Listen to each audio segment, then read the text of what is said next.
A couple days ago, Elon Musk showed off his new Tesla robots that he calls Optimus. And I have more than a few issues with it. Right off rip, calling it Optimus is clearly, obviously a reference to Transformers.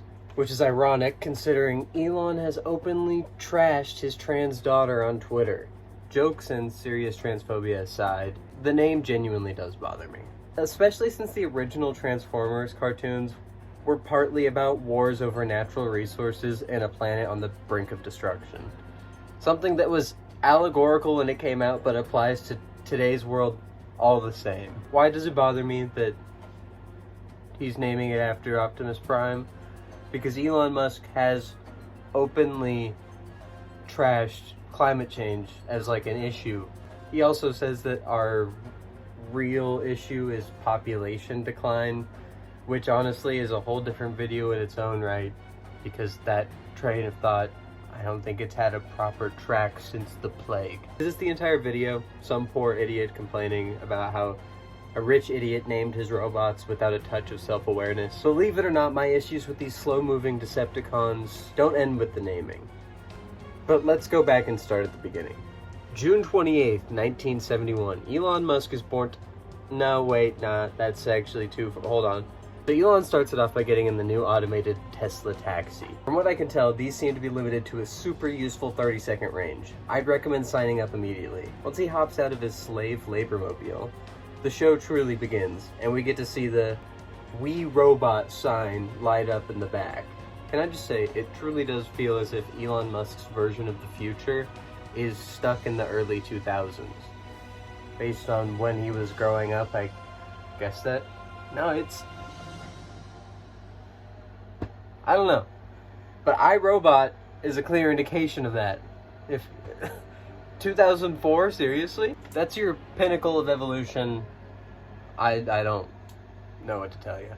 Elon begins his actual speech by announcing that there's 20 more where that came from.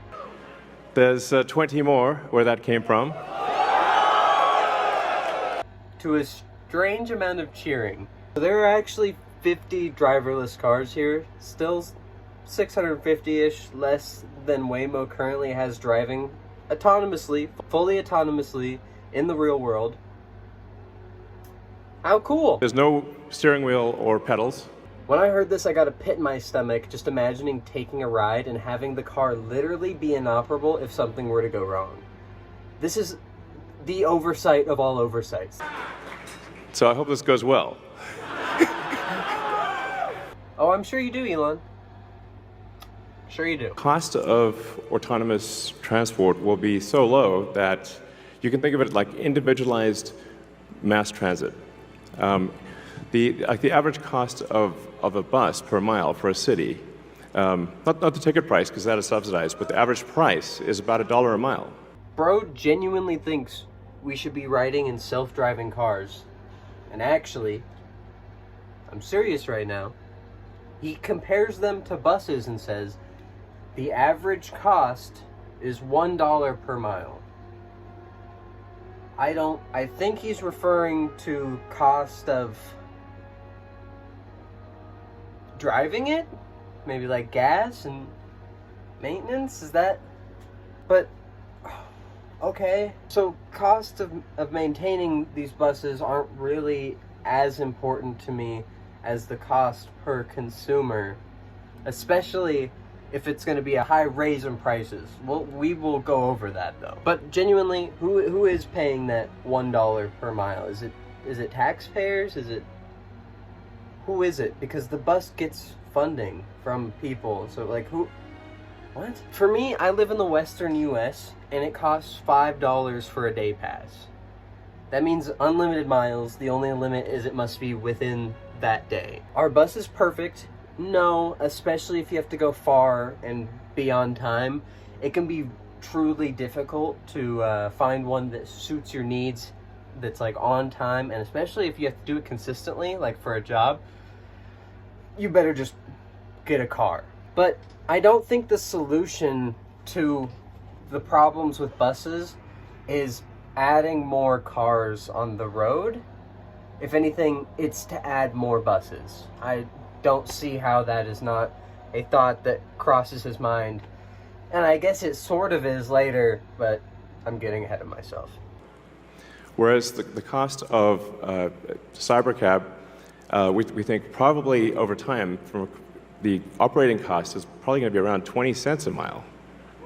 And price, including taxes and everything else, probably ends up being 30 or 40 cents a mile. He says the cars will be roughly 40 cents a mile after taxes and fees for the average person to use. And this is an estimation, and he says after a while, after some time. So that's not immediately, but I'll still give him that 40 cents a mile after taxes and fees. I'm gonna compare that against buses, and we'll do a little bit of math. I promise it's short and it's not super complicated. $5 gets you a day pass. We're gonna cover, that's the most expensive option, because if you're just hopping on the bus once, it's either $1 or $2, I can't remember, but that, we'll just go with the $5 most expensive option. And let's say I wanna go from Eugene, a major city in my state, to Portland, the major city you know in my state. It's like an hour and a half to 3 hours, really depends on traffic. About 109, but we'll even it out to 100 miles for the sake of math. $5 for that day pass, no matter what, doesn't matter the mileage. So you want to go to Portland, that's $5. So we'll say that's 100 miles, $5, that's 5 cents a mile. Pretty easy math to do. So 5 cents a mile is what we're working with the buses. Now let's cover what 40 cents a mile would look like in that same trip if you're taking the Tesla cab, whatever he calls it. It's 40 cents a mile times 100. That's $40 for one way.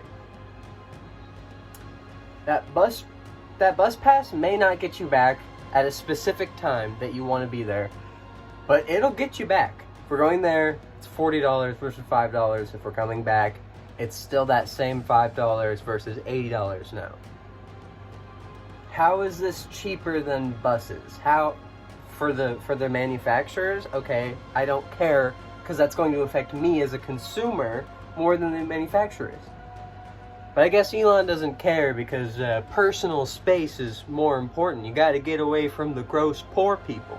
So according to Elon, the Cybercab won't be available to purchase or even use until at least 2026. He also claimed at a price point around $30,000 USD, so we'll do the Cybertruck math formula to find the actual price. When the Cybertruck was announced, Elon said that it would start at $39,990, or just $40,000 for, again, math's sake. I promise more simple math. Today, they're available, and I'm using that word loosely, for $99,990, which is, we're going to go to $100,000. Again, shut up. By the way, that is the cheapest version that I could find. That is not including anything. That is just the all-wheel drive Cybertruck Basic Edition. So that's a price increase of about 120%, or double plus some. That's great. Okay, let's apply that to the good old Cybercab. So it's going to be about $80,000. That's my rough estimate. If it ever goes out into the road, again, huge if, to buy one will probably be about $80,000, because whatever they're saying right now it's just promotional material. I promise. Quite a wild experience to just be in a car with no steering wheel, no pedals, no controls, and it feels great. No, Elon, while I've never ridden in a car with no steering wheels, gas, or even brakes that I could operate, this does not sound like it would feel great. Inductive charging. So the robotaxi has no plug. It just goes over the inductive charger and charges. Inductive charging seems cool. I'll give him that one. It seems like it should have been something from the start, but I can't really criticize him for that, because Tesla's not the first electric car company. So, yeah. What happens if you need a vehicle that is bigger than a Model Y? I don't even know if I want to speak on that box he just pulled out. I think it's some sort of cool reveal. That's what it's supposed to be. That's not a fucking car. That's a box. I will make fun of you for riding in one. Now, can you imagine going down the streets and you see this coming towards you? No, Elon, I'd rather not. That actually kind of sounds terrifying. That'd be sick. Let's talk about this lithium bomb he's calling a vehicle. Imagine you and 19 friends stuck in a fire that cannot be put out. Imagine as well there's no door handles, no steering wheel, no gas, no brakes. No way to prevent you and 19 others from perishing in a fire that gets half as hot as the surface of the fucking sun. Sounds fantastic, Elon. Can I sign up now? That'd be sick. The Rebobin is what's gonna solve for high density. So if you want to take a sports team somewhere, or you're looking to really get the cost of travel down to, I don't know, 5-10 cents a mile, then you can use the Rebobin. Actually, based on my own math, if you want the pricing down to 5 to 10 cents a mile, then just ride a bus. A small side note here, he says that if you want to take a sports team somewhere, this brick with wheels is the best option. Here's the issue, even back when I played football in high school, not college, not professional, we had more than 20 people on our team. Most high schools have significantly more than 20 people on their team. This is fucking stupid. I'm hearing a snarky comment already. I get that you can get 2 of them, but a bus seats more than 20 already. You're trying to solve an issue that isn't an issue by making it a different issue. Here's the main course. The thumbnail. The robots. Not only are they slow as hell, With arms and legs instead of a robot with wheels. And they are most definitely being puppeted by Tesla employees. This is not speculation. This is what Tesla openly admitted. I did not make this up. The main function they're supposed to be able to do, which is be a robotic human, they cannot do without being puppeted by real humans. Why even show them? Again, Optimus is a crazy name because Optimus is so obviously supposed to represent optimism and good, and this is trash. If you think I'm just complaining for no reason, I'm just some dummy on the internet, which is fair, and you think this is actually a 10,000 IQ play from Elon Musk, then let's take a look at Tesla stock and let's see how that, oh fuck. Jesus. Whew. In conclusion, Elon Musk is, and always has been, an idiot. Say what you want about me. I'm just mad because I'm broke or whatever else.